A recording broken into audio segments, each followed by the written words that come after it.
So you're calling for the resignation of PBBM? Yes. Nabanggit nyo kanina. Dapat mag-resign na siya dahil wala na tayong kinabukasan eh. Sa pambubuno niya. Kapag nag-resign... Sabi niya, wala siya kasalanan.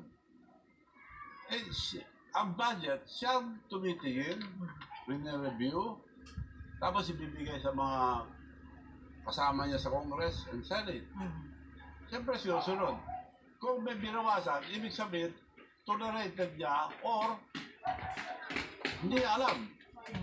Kung hindi niya alam, anong klase ng presidente? Hindi niya alam. Pero nangyari. Yun ang importante yan, nangyari. For 3 years now. Bakit na-tolerate? So you're calling for the resignation of PBBM? Yes. Nabanggit nyo kanina. Dapat mag-resign na siya dahil wala na tayong kinabukasan eh. Sa pambubuno niya. Kapag nag-resign... Sabi niya, wala siya kasalanan. Eh, ang budget, siyang tumitingin, review, tapos ibibigay sa mga kasama niya sa Congress and Senate. Siyempre sinusunod. Kung may binawasan, ibig sabihin, tolerated niya or hindi niya alam.